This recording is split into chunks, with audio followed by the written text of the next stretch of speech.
So, patient transfer tayo. Siyempre, first, refer all the materials needed. Okay, and then, patient report. Good morning, assessor. My name is Jade. Now, I will perform patient transfer. I will wash my hand, I do sanitize, and then I wear my gloves. Okay, and then, knock the door 3 times. Good morning, Mr. Smith. My name is Jade, your caregiver for today. And today, I will transfer you from bed to wheelchair, wheelchair to commode, vice versa. Okay, but before that, I will take your vital sign first. Then, assuming vital sign is taken and normal, I remove my gloves, I will wash my hand, I do sanitize, and then I wear my new gloves. Okay? And then, after that, Mr. Smith, kamusta po ba yung pakiramdam nyo? May masakit po ba sa inyo? Sige po, ita-transfer po kita sa wheelchair. Sabihin nyo po sa akin kung hindi po kayo komportable or may masakit po sa inyo. Okay? First, siyempre, ang patient natin, saka di ko atro ba? Ayos itong patient ko no? Okay, si patient natin, si patient natin, paralyzed yan, kalahati ng katawan niya. Okay, dito, sa part na to, yung kaliwang katawan niya, paralyzed. Yung good side niya, nandun sa kanan. Kung saan yung paralyzed na katawan niya, doon nyo isiset yung wheelchair sa paanan. Okay? Then, make sure nakalock yung gulong. And then, after nyan, Mr. Smith, in count of 3 po, iuupo po kayo. Sabihin niyo po sa akin kung may masakit sa inyo or hindi po kayo comfortable sa position nyo. Okay? 1, 2, 3. Okay? And then, Mr. Smith, yung good side po na kamay nyo, pakialalay na lang po yung bandang likod nyo para hindi po kayo bumagsak. Okay? Good side. And then, pwedeng nakaganon lang kayo kasi mamaya, iikot ko yan, baka mamaya mapilayan siya. Okay? Then, Mr. Smith, in count of 3 po, iikot ko naman po kayo yung paa nyo papunta dito sa baba ng kama or sa gilid ng kama. Okay, 1, 2, 3. Okay? And then, walang lakas to Okay, now, stay ka lang dyan. Tignan nyo mabuti, baka yung kamay niya nakapilipit. Ayusin nyo. Okay? And then, hindi nakasayad yung paa sa sahig. Anong gagawin natin? Kuha tayo ng triangular bandage or yung tinatawag nating gate belt. Sa gate belt natin, madali siyang gamitin kasi lalagay nyo lang naman yan dito and then lock na sa likod. Pero dito sa scenario natin, hindi ako gagamit ng gate belt kasi what if wala na ito? Pero ito, sa taas, ito ang gagawin nyo. Gagamitin nyo. Gate belt. Okay, ngayon, kung wala, pwedeng triangular bandage, pwedeng yung itong draw sheet natin. Okay? Kung wala pa rin, pwedeng yung bath towel natin. Okay? So, sa case ko, triangular bandage yung available ko, lagay sa dibdib. Ingat lang, lalo na especially pag babae, ang patient natin. So, kapag babae, sa dibdib, and then, gilid, and then, alalay, gilid. Iwasang mahawakan or dumigay tayo sa pasyente natin. After yan, do the square knot. And higpitan nyo yung pagtatali nyo rito. Bakit? Kasi mamaya, pag inangat natin yan, ihilahin natin yan, luluwag yan. Okay? And then, alalay sa likod, hawak sa triangular bandage natin, likod ang hawak, hindi dito. Kasi, kung babae yan, dito nyo hinawakan, mahawakan nyo yung dibdib ng pasyente nyo. So, kailangan dito ang hawak sa likod. Okay? Nakukuha nyo pa? Okay, and then, sir, in count of 3 po, Usod po natin ng konti yung puwet natin na good side. 1, 2, 3. And then, wala nakapuso.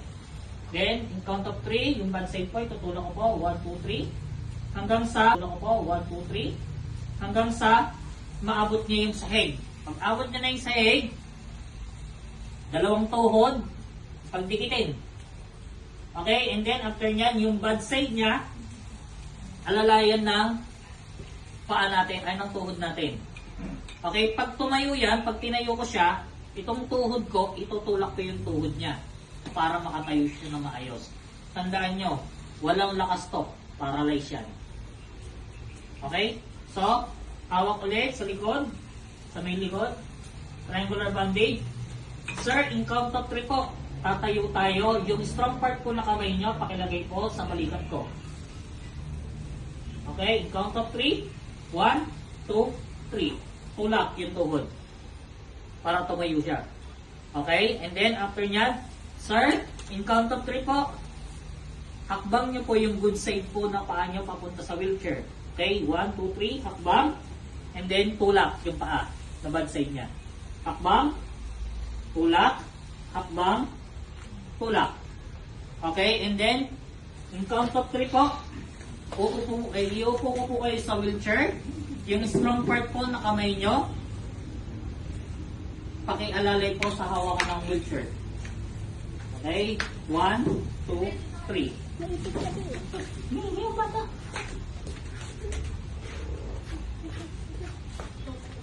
Okay, and then after nyan, luhod. And then, sir, in count of 3 po, aangat ko yung paa nyo. 1, 2, 3. And then, baba. Ayos yung paa. Then, sir, pakiangat po yung isang paa. Then, baba. After nyan, kuha tayo ng privacy blanket. Okay, and then, takip sa kanyang kandungan. Nakuha nyo. And then, unlock. And then, dalhin nyo sa commode. Okay, pagdating doon, wala naman commode sa taas. May commode doon, kaya lang hindi nyo pinapagamit. Okay?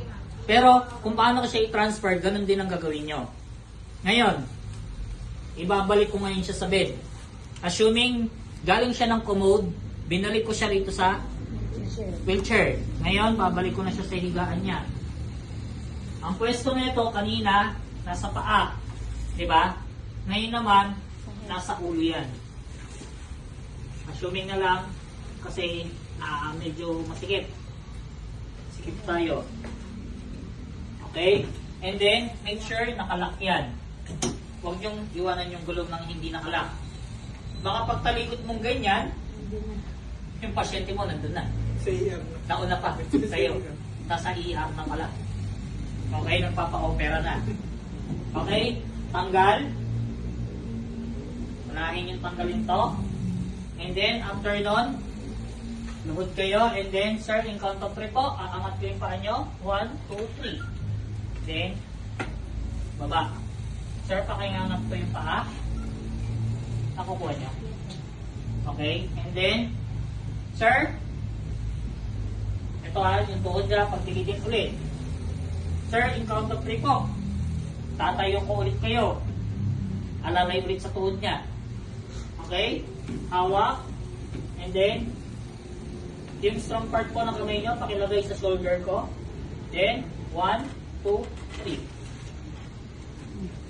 Then, in count of 3 po, hakbang niyo po yung paa nyo papunta sa bed. Okay, 1, 2, 3, hakbang. Then, tulak. Hakbang. Tulak. Okay, hanggang sa makapwesto siya. Pag okay na, sir, in count of 3 po, iupo ko po kayo. 1, 2, 3. Okay, and then, yung strong part, ay yung strong part po ng kamay nyo, pakialalay po sa may bandang likod. Then, tanggal yung triangular bandage. Pwede rin naman, kung katulad niyan, alanganin, nasa gilid pa rin siya, i-adjust mo ngayon ulit siya. Sir, in count of 3 po, usod po ng konti yung strong part po na puwet nyo. 1, 2, 3. Uy! Binuhat yung sarili. Then, 1, 2, 3, adjust. Nakuha nyo? And then, after nyan, angat. Sir, in count of 3 po, iikot ko po yung paa nyo papunta dyan sa bed. 1, 2, 3. Angat. And then, ikot. Iba yung nasa likod dyan. Okay, and then after nyan, bago nyo siya hihiga, make sure natanggal nyo na itong. Ngayon, pag hindi naka-square na to, binatak natin ng binatak to. Yung pagkakabuhol na ito, pumigpit ng pumigpit. Hindi nyo matatanggal yan. Kaya dapat marunong kayo mag-square na. Okay? And then, after nyan, sir, in count of 3 po, ihihiga ko kayo. 1, 2, 3. Alalay sa batok. Makahiga siya. And then, saka nyo siya kumutan. Okay? And then, after yun yan, pag okay na siya, sir, in 5 minutes po, babalikan ko po kayo para kuha na ng vital sign. Then, do the aftercare. Ligpit nyo lahat ng ginamit nyo. Okay, especially kung yung commode may laman. Okay, and then after nun, balikan natin si patient. Sir, kamusta po ang pakiramdam nyo? May nagbago po ba?